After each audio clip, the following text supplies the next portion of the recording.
E a gente pensou esse seminário para a gente ter um espaço de formação, de discussão em torno de temas centrais para a gente, com o objetivo da gente se apropriar e debater ideias e teoria que fortaleçam a nossa atuação concreta. Aqui em Natal, a gente acabou de chegar da manifestação por justiça por Mari Ferrer, e nós do Põe Rosas, a gente acredita que o ódio de milhões contra o advogado do empresário André Camargo de Aranha, esse defensor da antifeminista e fascista Sarah Winter, mostra a força do movimento de mulheres para derrotar o governo misógino do Bolsonaro Mourão. E também esse judiciário machista autoritário que faz parte de todo esse regime do golpe institucional contra o qual a gente precisa se enfrentar. O judiciário mostrou todo o seu autoritarismo e machismo nesse caso, no qual passou até do ponto de aceitar exames de DNA como provas e fez dezenas de malabarismos para inocentar o empresário. Nós, do Põe Rosas, a gente defende que a gente só pode confiar nas nossas próprias forças para arrancar justiça pela Mari Ferrer por meio da nossa mobilização.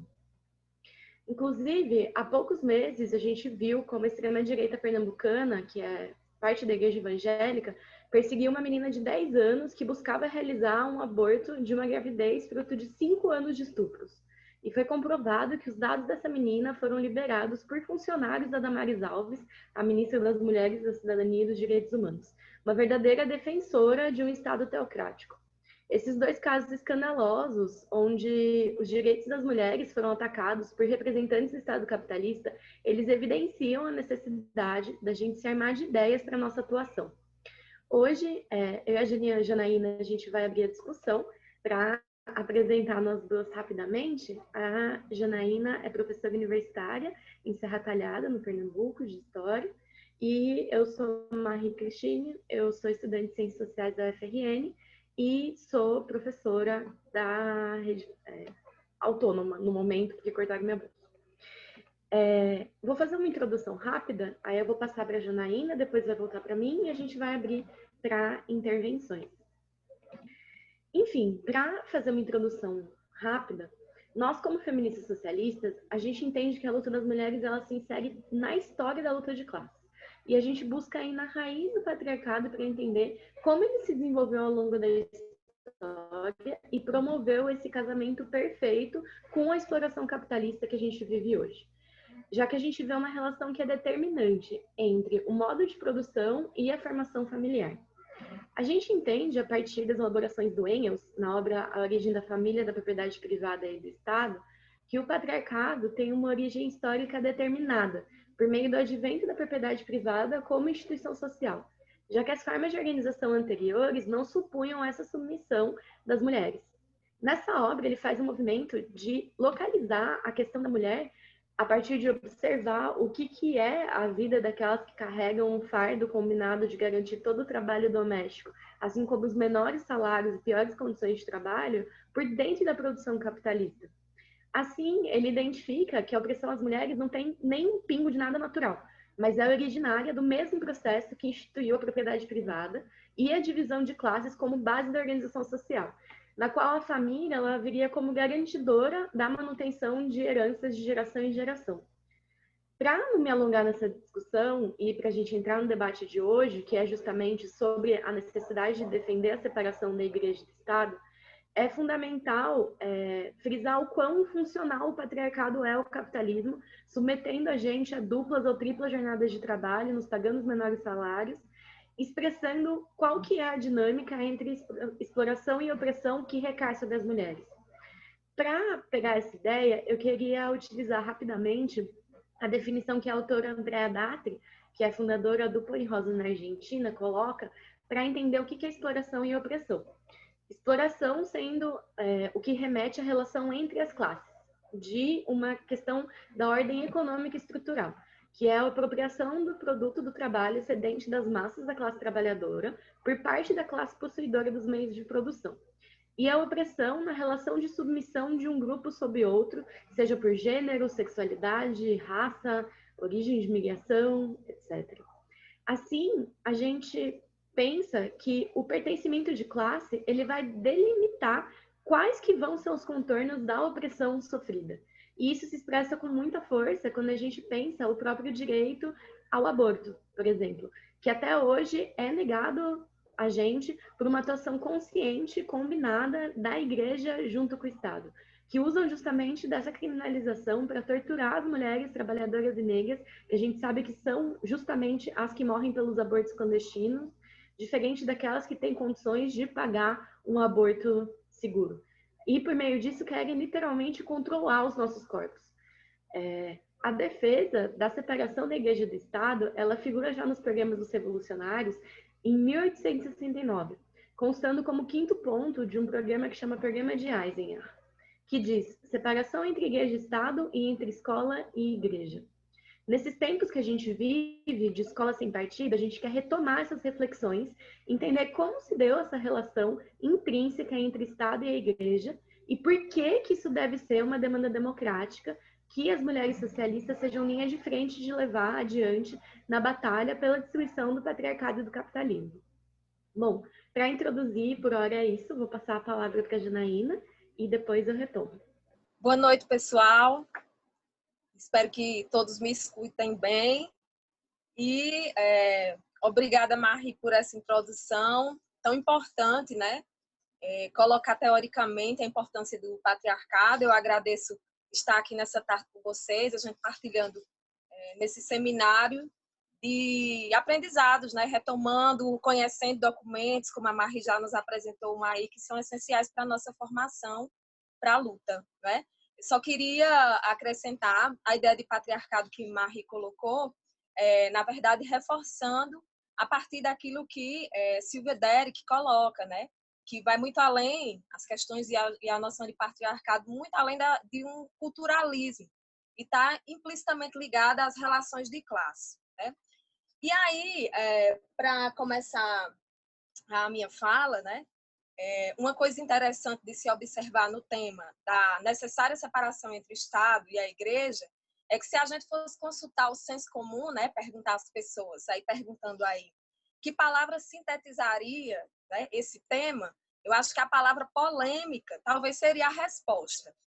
Porém, não nos parece um pouco contraditório que depois de ondas, né, de feminismo ao longo da história, depois de que a gente viu, né, as mulheres argentinas com seus lencinhos verdes, né, lutando pela legalização do aborto, que meninas de 10, 12, 15 anos convenceram na chamada Revolução das Filhas, convenceram seus pais da necessidade da legalização do aborto, né, de se debater pelo menos esse triste direito, né, que mulheres foram, para usar uma expressão aí do aniversariante do dia, né, o Leon Trotsky, a faísca de tantos movimentos contemporâneos, né? A gente viu as mulheres linha de frente numa série de movimentos recentes, só para refrescar a nossa memória, o Ele Não, né, que foi um momento importante, né? Na ocupação de escolas por secundaristas, lá estavam também as mulheres como linha de frente. Depois de tudo isso, não parece estranho que falar de separação entre Estado e Igreja ainda pareça uma polêmica, né? Então, para isso, né, para fugir da ideia de polêmica, que é o que a gente não quer aqui nesse seminário, mas para compreender a raiz histórica e a trajetória, né, que percorre esse casamento entre Estado e Igreja ao longo da história do Brasil, a gente vai se centrar nisso, a gente vai debater aqui esse tema, né, apenas como um meio de um fim que é justamente para nós aprofundar a relação, que Marie já colocou aí, entre exploração e opressão, né? Essa relação que, por meio das sobreposições que vão se estabelecendo ao longo da história, criam relações, e as relações sociais de produção, né, que se somam às relações patriarcais de gênero, vão nos dando a dimensão de como o patriarcado, a exploração, né, Estado e Igreja vão formando um bloco de modo a interferir diretamente nos temas públicos, nos temas sociais, nos direitos, diretamente nos direitos das mulheres, né?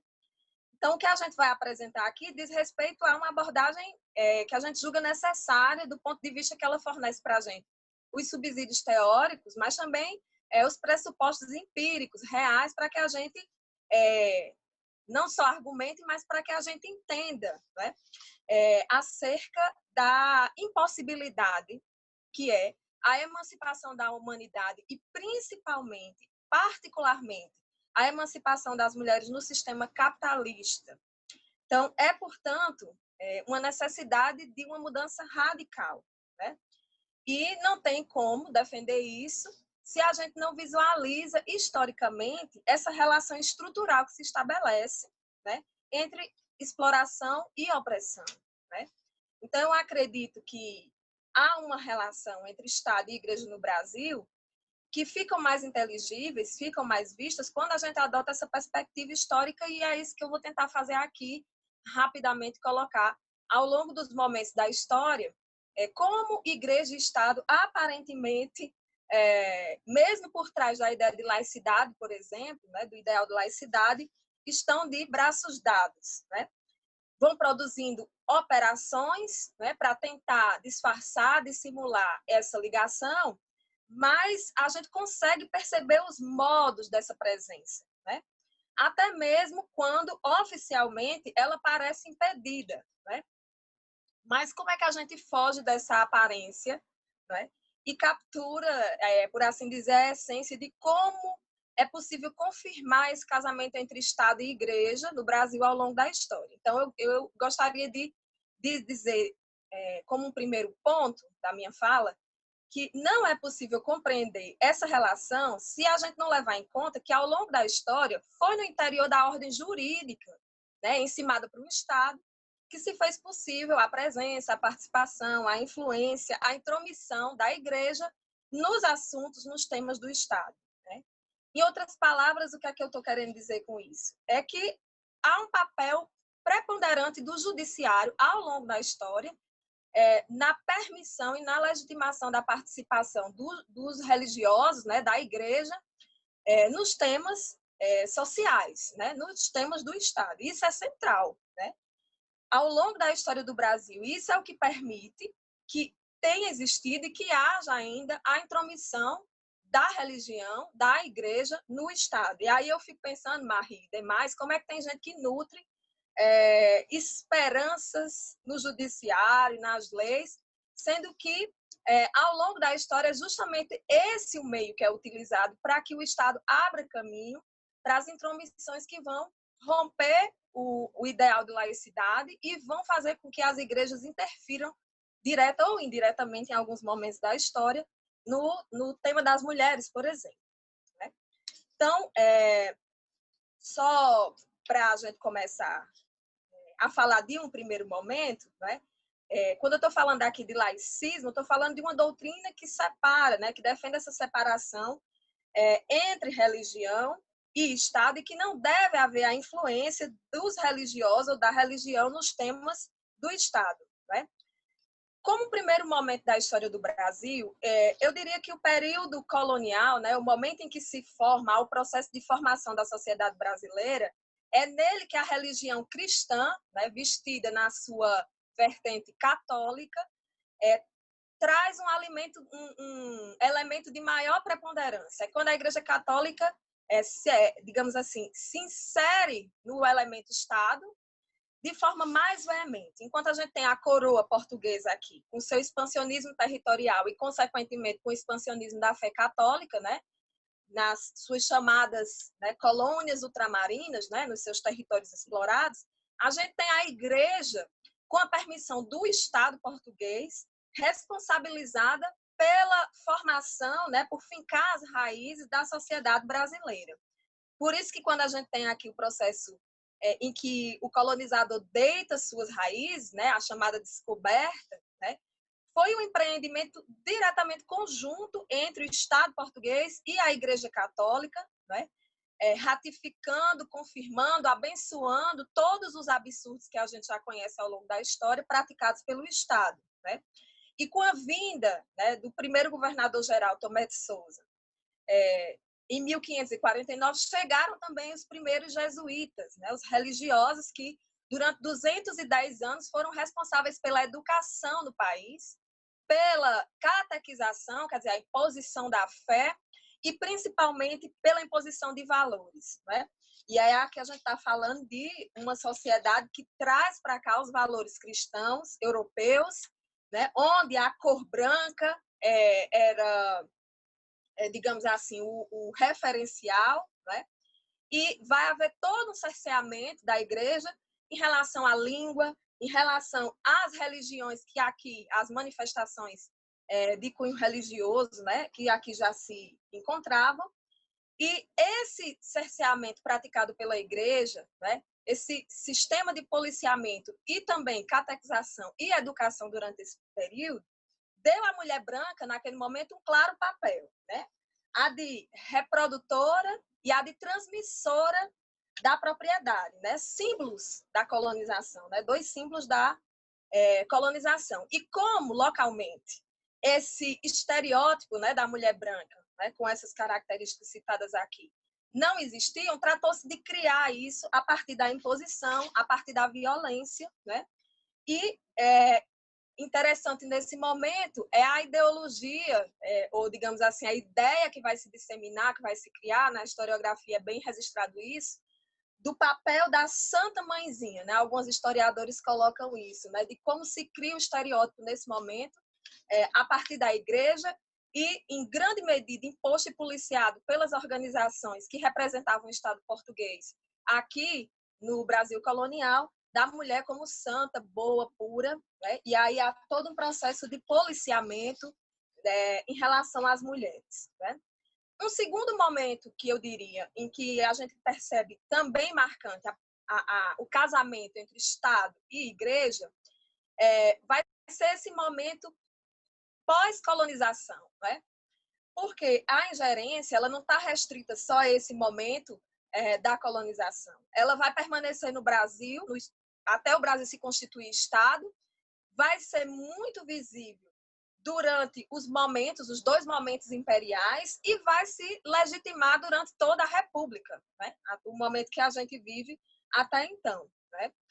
Desde o século XVIII, né, a partir do século XVIII, a gente começa a receber aqui no Brasil as influências do iluminismo, da maçonaria, do liberalismo sobre os intelectuais, sobre os políticos e também sobre os sacerdotes. Essa influência é vista por alguns historiadores como uma influência que, de certa medida, enfraqueceu, eu quero colocar entre aspas, a Igreja Católica, né, e provocou uma crescente abertura do protestantismo. Nesse momento aí, principalmente pós-independência. Né? Mas eu falei enfraquecimento da Igreja Católica, entre aspas, porque mesmo nesse momento em que o liberalismo vai atuar de maneira a influenciar, né, os políticos, né, inclusive lideranças religiosas, né, católicas também aqui no Brasil, os católicos mais reacionários, a ala mais reacionária, reagem, né? Reagem a alguns decretos, né? Por exemplo, a gente vai ver com Dom Pedro II, né, uma espécie de escamoteamento, né,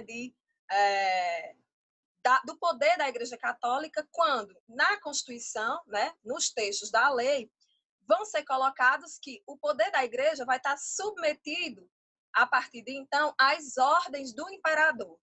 Isso provoca uma reação no sentido de que, principalmente, o controle sobre a propriedade privada da igreja, a gente pode dizer assim, propriedade essa criada aqui no Brasil durante todo o período colonial, principalmente por meio dos dízimos, né, que se constituíam os maiores tributos, né, em números, né, durante o período colonial.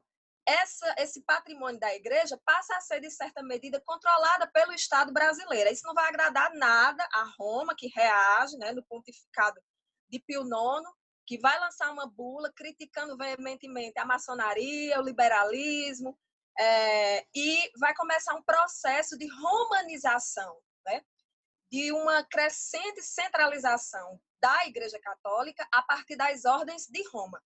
Isso é tão sério que uma das questões, não foi a única, mas uma das questões que provocaram, né, que precipitaram o fim do Segundo Reinado, né, foi justamente a questão religiosa, né?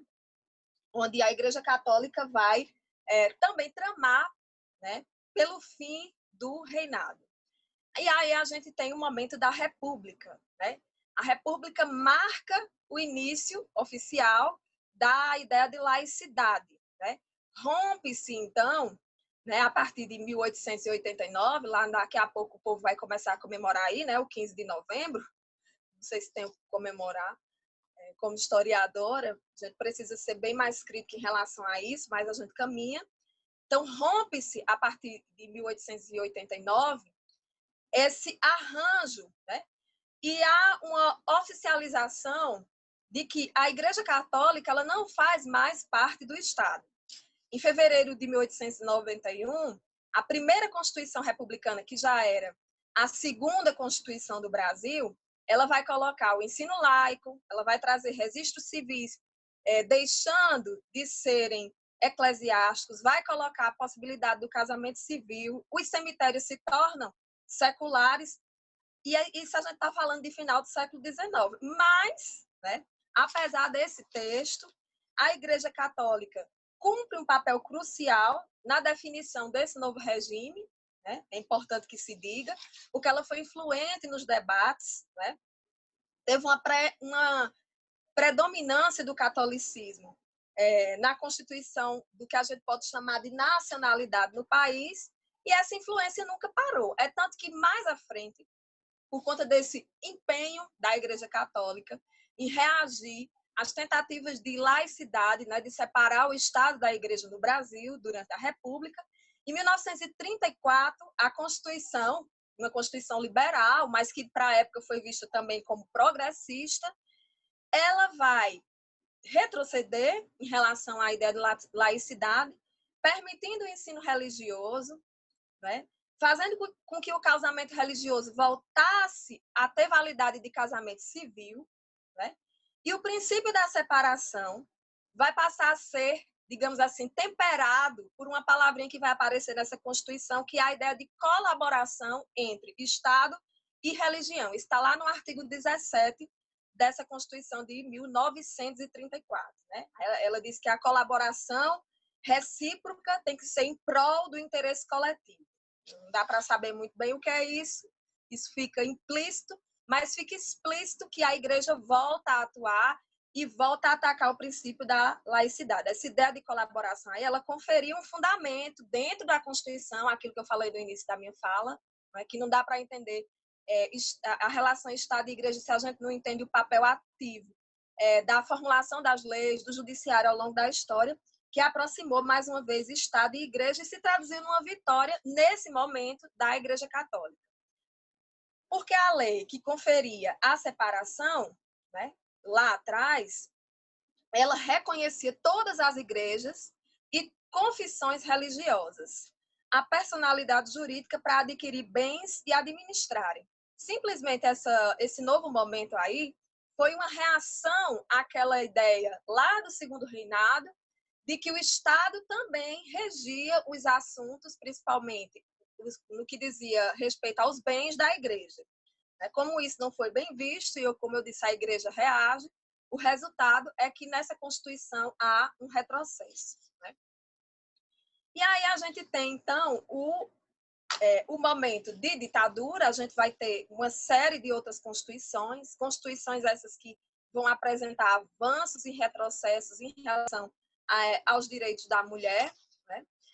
Mas eu gostaria de chamar, para não ficar muito longo, chamar a atenção para o momento de fim da ditadura, né? Ditadura de 64 a 85, e a partir de 1885, justamente com o processo de redemocratização, a gente começa a ver novos atores sociais disputando agora o campo do espaço da igreja no Estado. Né? Se atores sociais disputam aí espaço, numa clara demonstração de que o princípio da laicidade nunca foi respeitado. É interessante observar que é justamente a partir de 1985, né, ano que marca o fim oficial, né, dessa ditadura, que teve uma transição pactuada, né, que a gente pode discutir posteriormente, né, é nesse momento aí que a gente vê a hegemonia católica ser, digamos assim, confrontada, né, por causa de um ato. Os chamados cristãos pentecostais, né, passam de uma postura apolítica, né, se denominavam apolíticos, exatamente nesse momento, passam a uma postura de interferência política, né?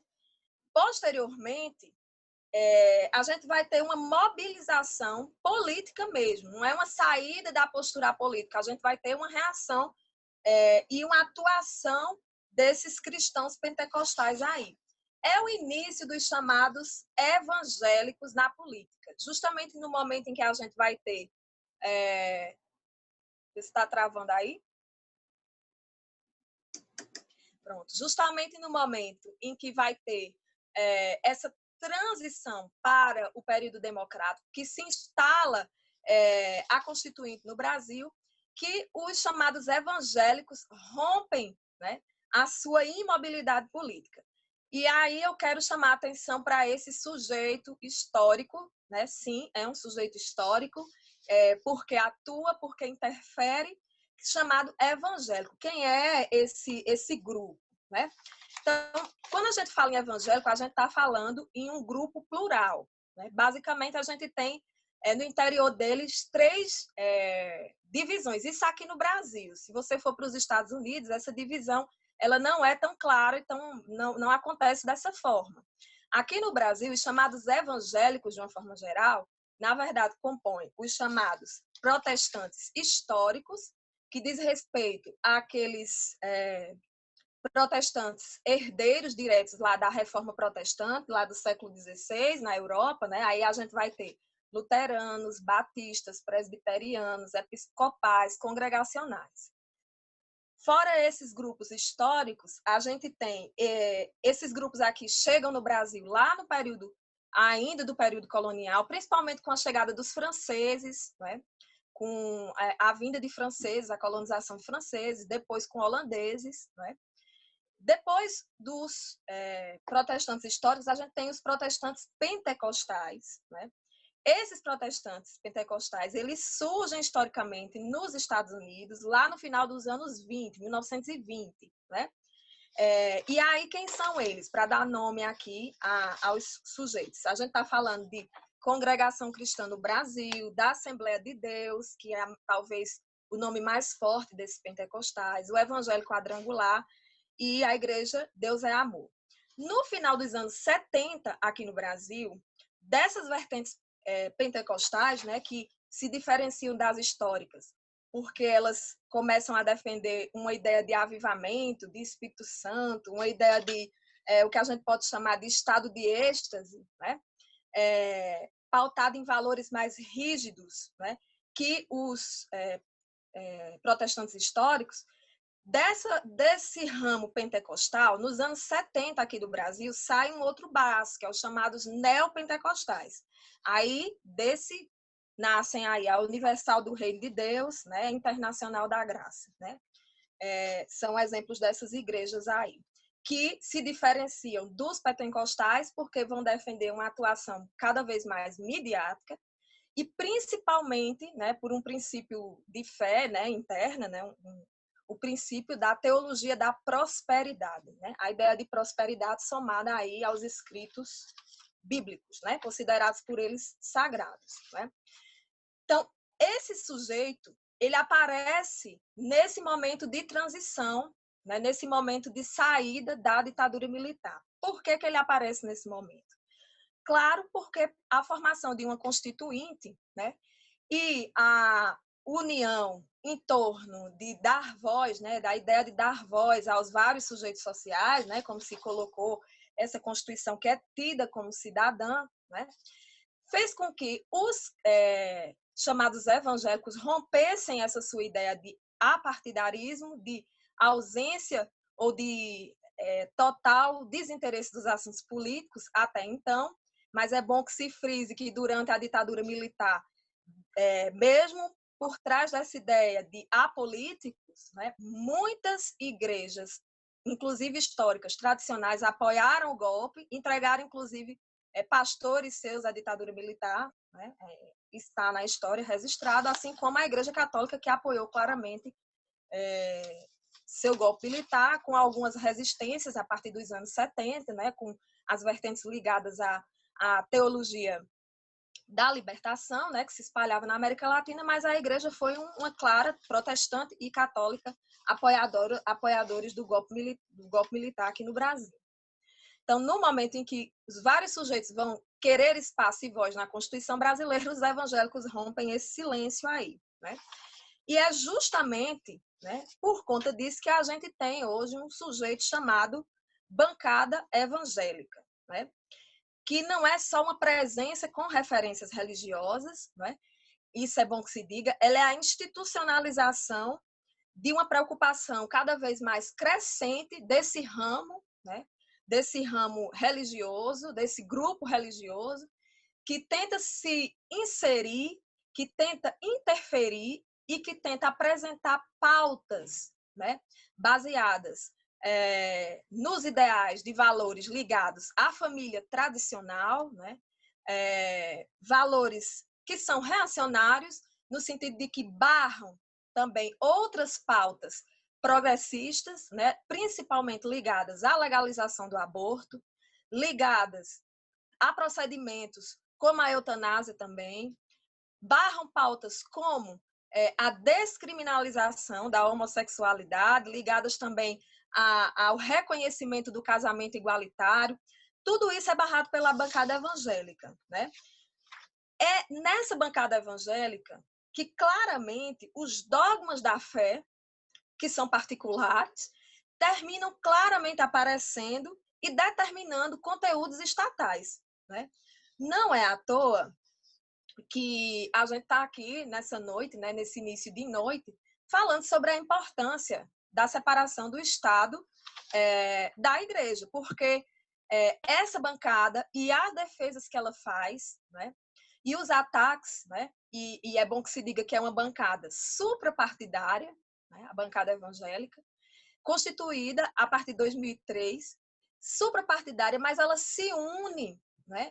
E apesar das divisões internas, das nomenclaturas das igrejas, das várias igrejas que compõem essa bancada, ela se une para barrar qualquer tentativa de avanço, principalmente ligada às questões das mulheres. Então, claramente, essa interferência institucionalizada com a permissão, né, que na época, diga-se de passagem, foi feita pelo Cunha, né, que está agora preso por corrupção, ela tem consequências na vida real, nas nossas vidas, principalmente na vida das mulheres, né?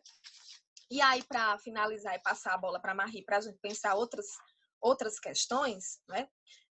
Para além dessa participação aqui dos evangélicos na política, eu gostaria de lembrar um texto que é de dezembro de 1905, um trechinho de um texto do Lênin, né, onde ele vai falar nesse texto sobre a religião e sobre o Estado, né, e em que ele diz que o proletariado moderno coloca-se ao lado do socialismo, que integra a ciência na luta contra o nevoeiro religioso e liberta os operários da fé na vida do além-túmulo, por meio da sua união para uma verdadeira luta por uma melhor vida terrena. A religião deve ser declarada um assunto privado, né? Então, a definição de um Estado laico, né, ou a defesa de um Estado laico, veemente, né, claramente separado da Igreja, né, um Estado neutro diante das religiões, né, um Estado que está longe das interferências da Igreja nas decisões políticas, né? Sem isso, né, a gente vai ter constantemente impedimentos à execução da laicidade, né? A expressão brasileira desse impedimento é essa atuação, no momento, desses parlamentares religiosos, que são agentes diretos da Igreja dentro do Estado. Mas há, não só isso, mas uma manutenção de inúmeros poderes e privilégios, né, de propriedade, de não pagamento de impostos, de concessões de TV, de rádio, né, que se constituem artilharia pesadíssima na superestrutura, no sentido de que elas rebaixam, né, elas são usadas para o rebaixamento do grau de consciência da sociedade em que a gente vive, causam acomodação, causam uma desmobilização, uma despolitização fazendo com que cada vez mais a gente tenha setores precarizados da sociedade, mas defensores das pautas mais reacionárias defendidas por esses religiosos. Assim, né, esses privilégios mantidos, essa institucionalização da presença desses agentes religiosos no Estado, eles seguem bloqueando direitos elementares nossos, como aborto, casamento igualitário, já citei aqui, né? Como procedimentos como a eutanásia, e a gente pode dizer que a igreja no Estado, sem dúvida, termina se utilizando da fé das massas, né? Que, como diz Lênin, nesse trecho que eu li, se constitui um nevoeiro para ampliar o seu poder material e também o seu poder político. Enquanto os votos dos parlamentares são totalmente contra os interesses dos trabalhadores, da maioria da população brasileira, e a gente vai tendo cada vez mais um cerceamento e um espaço que confere perseguição, inclusive, a outros ramos religiosos, como, por exemplo, as religiões de matriz africana, já que o racismo é um dos outros pilares da nossa formação econômico-social, né? E segue-se criminalizando aí as mulheres, né? E aí eu vou deixar para a Marie falar um pouquinho mais teoricamente acerca de como a gente pode se armar contra essa presença. Passa a bola aí para a Marie. Para seguir, Jana, que aula. Eu quero fazer, na verdade, uma recuperação breve de como se deu a reflexão do Marx sobre a religião, o que acabou resultando nessa posição que a Jana retomou, usando a referência do Lênin, de declarar batalha para que o Estado categorizasse a religião como um assunto privado. E algumas reflexões de combate que a Rosa Luxemburgo pontuou e como elas ajudam a pensar a dinâmica e a resposta ao regime político brasileiro hoje. Vamos ver como a gente vai desenvolvendo aí. O que eu vou colocar aqui sobre a relação do materialismo histórico dialético com a religião está apoiado num curso maravilhoso que a Simone Shibashi deu, que está disponível no YouTube do Esquerda Diário, sobre marxismo e religião, que é verdadeiramente genial, eu indico para todo mundo. Assim como 2 edições do podcast Feminismo e Marxismo, que é do Esquerda Diário do Pão e Rosas. Um que é o Mulheres e Religião, que tem a Diana Assunção, a Simone e a Valéria Müller, e o sobre o dia 28 de setembro, que está com a Diana Assunção também, que é apresentadora do podcast, a Rita Frau e a Babi Della Torre. Depois a gente pode criar um grupo de WhatsApp, eu posso passar todas as referências também. E eu também fui atrás de algumas reflexões da Rosa Luxemburgo e da Silvia Federici. Bom, várias vezes quando a gente tem o primeiro contato com Marx na internet ou tendo a oportunidade dentro da faculdade, parece que a teoria de conjunto ela meio que já nasceu pronta, né? Como se as conclusões teórico-estratégicas que são desenvolvidas pelo Marx tivessem se apresentado de forma acabada, quando esse não foi o caso. O Marx, ele na sua juventude, ele era um hegeliano de esquerda, e Hegel é de quem Marx vai extrair a reflexão sobre a dialética e depois avança para defender o materialismo histórico dialético, que nas palavras do Trotsky, nas palavras do Trotsky, que a Jana já mencionou que é aniversariante do dia, né, gigante dirigente da Revolução Russa, tirou o método do reino dos céus para descer para a concretude da terra. Bem resumidamente, os hegelianos eles eram idealistas e eles falavam que o pensamento determina a ordem das coisas, que o pensamento determina a existência. A ideia deles é que a história sempre estaria em transformação racional, não porque as pessoas são racionais, mas porque uma força chamada ideia, que está por fora da história, provocaria esse movimento de transformação como se fosse um Deus. E essa racionalidade teria sua expressão máxima, sua síntese, no Estado burguês nascente. E o avanço disso se daria por meio de contradições. Ao mesmo tempo que esse setor via na França como a burguesia tinha cumprido um papel revolucionário, para os hegelianos de esquerda na Alemanha, dos quais Marx fazia parte, a filosofia alemã ia cumprir esse papel revolucionário. A questão é que a transição do feudalismo para o capitalismo na Alemanha é um fato que, na verdade, a burguesia alemã era fraca demais para ser a grande portadora da defesa do Estado Nacional, e fez com que de cara se sobressaíssem as medidas reacionárias. A Simone, ela conta no curso dela como foram aprovadas leis que proibiam, num frio alemão que, assim, gente, é terrível, proibiram os camponeses de colherem gravetos para se esquentar, para não morrer de frio. Isso foi uma medida estatal. Isso coloca uma baita crise para o Marx, porque como é possível que fazer com que as pessoas morram de frio, não tenham direito nem a recolher gravetos, tenha um pingo de racionalidade? Visivelmente não tem. E é sensacional, assim, o movimento teórico que decorre dessa crise, com essa e outras medidas que são tomadas pelo Estado. Isso faz com que, primeiro, o Marx se aproxime de um teórico que chama Feuerbach, e ele escreve um livro que chama Crítica da Filosofia do Direito de Hegel. E a introdução desse livro é bastante conhecida, inclusive o Ricardo Antunes, que é um sociólogo de trabalho bastante interessante, importante, ele fala que essa introdução é basicamente a conclusão da reflexão que ele coloca nesse texto. E ele defende, junto com Feuerbach, uma ideia que é realmente revolucionária, assim, porque ele defende que a questão não é que a religião fez a humanidade, mas a humanidade que criou a religião. E, a partir disso, na verdade, vai questionar justamente esse estado como expressão da racionalidade. Eu vou ler aqui um trecho dessa introdução, rapidinho. Eu vou colar ela no chat também. Eu vou colando os trechinhos que eu separei para ler para vocês, que daí vocês podem ir acompanhando junto comigo, beleza? Ó, este é o fundamento da crítica irreligiosa. O homem faz a religião não faz o homem. E a religião é, de fato, a autoconsciência e o autossentimento do homem, que ou ainda não conquistou a si mesmo, ou já se perdeu novamente. Mas o homem não é um ser abstrato, acocorado fora do mundo. O homem é o mundo do homem, o estado da sociedade. Esse estado e essa sociedade produzem a religião, uma consciência invertida do mundo, porque são um mundo invertido. A religião é a teoria geral deste mundo, seu compêndio enciclopédico, sua lógica em forma popular, seu ponto de honra espiritualista, seu entusiasmo, sua sanção moral, seu complemento solene, sua base geral de consolação e de justificação. Ela é a realização fantástica da essência humana, porque a essência humana não possui uma realidade verdadeira. Por conseguinte, a luta contra a religião é, indiretamente, contra aquele mundo cujo aroma espiritual é a religião. Esse é o texto daquela citação famosa que várias vezes é tirada do contexto do Marx, de que a religião é o ópio do povo.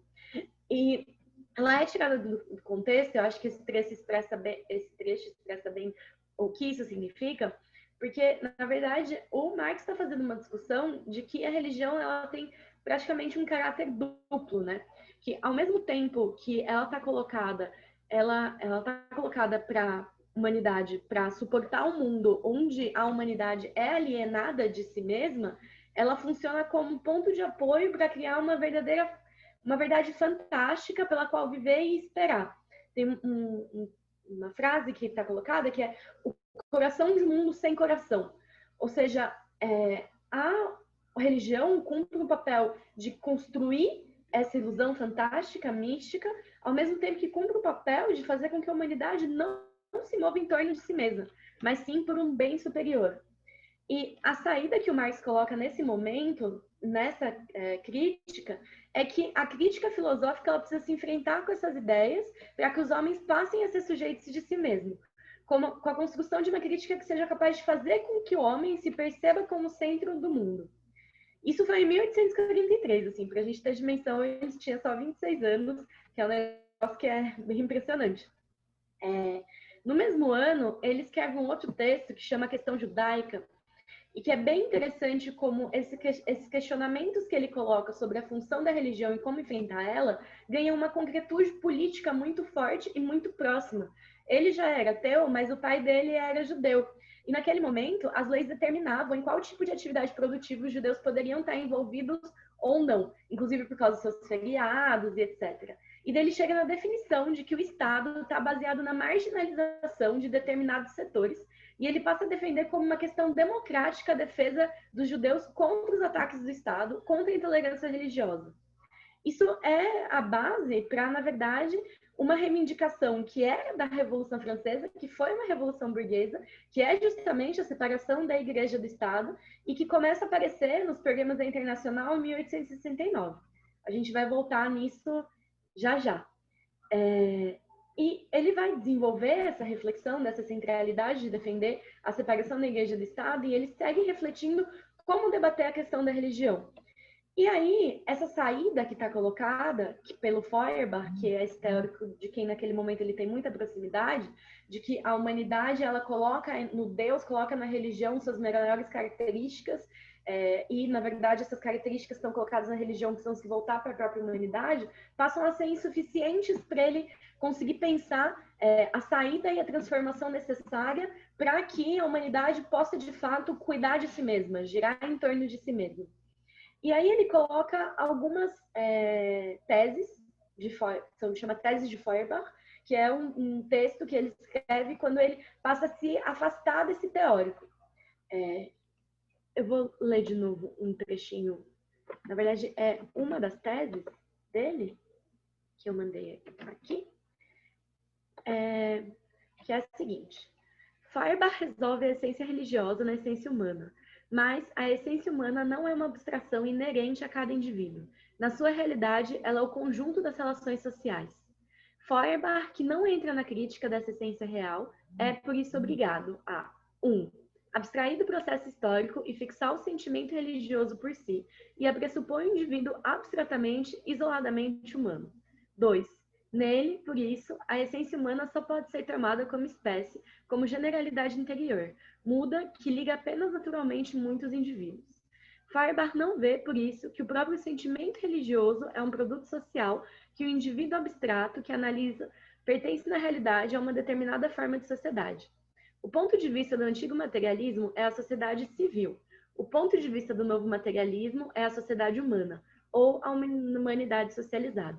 Ou seja, ele está pegando essa reflexão e colocando por dentro da sociedade de classe. E aí ele entra numa contradição, que é que se a origem da necessidade da religião está vinculada à miséria que é imposta, na verdade é necessário pensar como atuar praticamente para superar essa miséria. E aí vem aquela tese 11, que é bem famosa, né, também, de que os filósofos se encarregaram de interpretar o mundo, o que se trata mesmo é de transformá-lo, assim. Acho que isso é bastante interessante para a gente pensar, porque é isso que também vai dar a base para como ele desenvolve depois, na ideologia alemã e no Capital, o apontamento concreto de que o capitalismo é um sistema de exploração, opressão e contradição entre aquilo que os trabalhadores produzem, se é apropriado de forma privada, que é o que produz toda a miséria, e defende que precisamos acabar com o capitalismo para poder acabar com a religião. Eu acho que é bem importante também, somada a essa reflexão, dar destaque para o fato de como foi importante o cristianismo para o processo de transformação do capitalismo e como isso foi profundamente conectado com a opressão às mulheres. Já que o cristianismo ele coloca essa unidade de um Deus que comanda tudo, e isso teve combinado com a defesa da unificação das nações, levando a uma transformação nas sociedades que deixariam de ser tribais e passariam a viver de maneira fixa. E esse processo ele é combinado com o aprofundamento da divisão sexual do trabalho, que foi legitimada pela Igreja justamente por meio do pecado original, que é essa culpabilização que nós mulheres, inclusive, carregamos como a Eva, que seduziu o Adão, e etc., e levou para o mundo do pecado, e etc. Tem um trecho bem forte do Marx e do Engels que descreve isso, que eu gosto bastante, que é o seguinte. A mulher se viu degradada, transformada em serviçal, em escrava da luxúria do homem. É um simples instrumento de reprodução. Esta baixa condição da mulher, que se manifesta sobretudo entre os guerreiros dos tempos heróicos, e mais ainda nos tempos clássicos, foi gradualmente retocada, dissimulada e, em certos lugares, até revestida em formas mais suaves, mas nunca e muito menos abolida. Isso é uma definição muito chave, porque se vincula a gente pensar justamente essa transformação do patriarcado ao longo do tempo e o quanto, na verdade, a igreja foi determinante para a manutenção disso. Como, inclusive, a Jana já explicitou bastante em relação ao Brasil. A Silvia Federici, que é uma autora bastante interessante, com quem a gente tem divergências teóricas e políticas, ela faz um estudo que é bem interessante também, que é focado na transição do feudalismo para o capitalismo. Numa entrevista, ela descreve essa transição desse período como 2 séculos de execuções e torturas que condenaram milhares de mulheres a uma morte atroz, que foram liquidados pela história como produto da ignorância ou algo pertencente ao folclore. E ela também aponta a responsabilidade da Igreja e do Estado nessa caça, além de pontuar o quanto a Igreja esteve envolvida na batalha para erradicar a prática do casamento dos sacerdotes, justamente porque via como uma ameaça à conservação do seu patrimônio. E nesse contexto, a ideologia protestante ela é muito central para a concretização do capitalismo por causa do confisco da terra das igrejas, que faz com que exista uma liberação de capital, a redução dos feriados, porque possibilita maior exploração, e em 1869, o mesmo ano daquele eixo de programa de separação da igreja do Estado que eu li antes, o Papa Pio IX, que inclusive a Jana também citou, ele determinou que os embriões possuíam alma desde a concepção, para que a igreja justamente sobrevivesse no novo modo de produção. Ela reforçou a opressão às mulheres e seu destino natural de submissas, colocando a maternidade como um nosso destino, e buscando intervir nas legislações justamente a partir dessa declaração em relação ao aborto.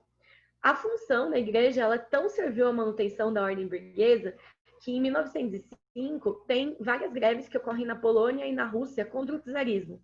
E a Rosa Luxemburgo ela escreve um texto para denunciar os padres que, desde a sua localização dentro da religião, demonizam as greves, demonizam as manifestações, e fala que a população vai para a igreja para buscar um alívio e é condenada por lutar pela sua existência. São ideias que estão expressas num texto que chama Socialismo e as Igrejas. Ainda assim, com essa atuação da igreja, o Marx e o Engels eles eram taxativos sobre qual que tem que ser a posição dos revolucionários em relação à religião, em especial em debate com os anarquistas. Os anarquistas defendiam que a questão era batalhar contra a religião no programa, etc., etc., colocando um combate frontal na apresentação da organização para a luta. E Marx e Engels defendiam que a questão era batalhar para que as massas operárias se organizassem e se levantassem contra a exploração e a miséria capitalista. E assim, exigir que a religião ela fosse tratada como um assunto privado perante o Estado. Ao mesmo tempo, se a gente for pensar nesse caminho que eu fiz, do que é o materialismo histórico-dialético, né, o movimento de método de reflexão, a gênese desse método é enfrentamento com a criação de uma realidade fantástica que aliena o homem de si mesmo. Ou seja, a gente defender e confiar na luta de classes como motor da história está na contramão de uma prática religiosa individual. O Lenin ele tem um texto fabuloso, que eu acho que a Jana mencionou também, que chama sobre a atitude do Partido Operário em relação à religião, que é de 1909, que ele escreve em debate tanto com os anarquistas quanto com os oportunistas. E aí eu não vou ler o trechinho que ele tinha separado, porque eu acho que já passou um pouco do tempo, mas eu vou pegar uma parte que ele coloca um questionamento depois de colocar os limitantes que os anarquistas colocam em relação à luta contra a religião. Não se pode limitar a luta contra a religião a uma prática ideológica abstrata. Não se pode reduzi-la a essa prática. É preciso pôr esta luta em ligação com a prática concreta do movimento de classe, dirigido para a eliminação das raízes sociais da religião. Por que a religião se mantém nas camadas atrasadas do proletariado urbano, em vastas camadas do semi-proletariado e também na massa do campesinato? Por causa da ignorância do povo, responde o progressista burguês, o radical, o materialista burguês. Consequentemente, abaixo da religião, viva o ateísmo, a difusão das concepções ateístas é a nossa principal tarefa. O marxista diz, não é verdade. Essa concepção é superficial, culturalismo limitado e burguês. Essa concepção explica de modo insuficientemente profundo, não de modo materialista, mas idealista, as raízes da religião. Nos países capitalistas contemporâneos, são raízes principalmente sociais. A opressão social das massas trabalhadoras, a sua aparente impotência completa perante as forças cegas do capitalismo, que causa todos os dias e todas as horas aos simples trabalhadores sofrimentos 1000 vezes mais horríveis e martírios 1000 vezes mais bárbaros do que quaisquer acontecimentos extraordinários, como a guerra, terremotos, etc. Eis o que consiste a mais profunda raiz atual da religião. E aí ele coloca um questionamento de que, na verdade, foi o medo que criou os deuses. E que a questão não é pensar livros educativos e etc., mas sim pensar qual que é a raiz disso. E essa é a perspectiva estratégica do marxismo revolucionário, que se liga à defesa intransigente dos direitos das mulheres e, consequentemente, na completa separação da igreja e do Estado. como fica bem desenvolvido, inclusive, no programa de Erfurt, que tem vários debates, em especial em relação à tomada violenta do poder, mas em relação à separação da igreja do Estado, é bastante determinante, inclusive colocando a necessidade de abolição de toda a aplicação dos recursos públicos para fins religiosos ou eclesiásticos, e que sejam tratadas de fato como associações privadas. Bom, isso é bem central para a gente pensar hoje, né? Afinal, a gente vive sob o governo Bolsonaro e Mourão e a gente tem a sanha teocrática de alguns dos ministros, como a antifeminista, reacionária, misógina, transfóbica da Maris Alves e a bancada da Bíblia, que, como a Jana já colocou, conta inclusive com membros do PT. E daí, eu acho que tem uma pergunta que é necessária a gente se colocar frente a essa reflexão e que todo mundo tem que se colocar, que é quem ajudou a eleger o Bolsonaro? E aí é muito necessário a gente pensar qual que é o conluio que está colocado entre os setores do regime para ter feito essa eleição. Seja no STF, que garantiu as eleições manipuladas e que foi parte essencial do golpe institucional, a Lava Jato, que cumpriu esse mesmo papel, que veio para aprovar ataques cada vez mais duros, que atingem com mais força justamente as mulheres trabalhadoras e que abriram espaço para esses setores racionários da igreja. A gente vê isso bem claramente no fato, inclusive, que a justiça demorou semanas para aprovar o aborto legal no caso da menina de 10 anos, sendo que é um caso legal. E isso fez em conluio com a igreja. Ou até a gente pensar quais foram as declarações do Papa falando que abortar é a mesma coisa que controlar um matador de aluguel, né? Esses fundamentalistas, eles falam que eles são pró-vida, mas na verdade eles estão numa ofensiva reacionária, em nome de Deus, para não permitir que avance absolutamente nenhum direito das mulheres. Eles dizem que são eles, na verdade, eles se dizem a favor da vida, mas na verdade são a favor do aborto clandestino e a favor que as mulheres sigam morrendo. Inclusive, a própria Constituição de 88 fala que o Estado é laico, mas isso é muito distante do que a gente vê hoje.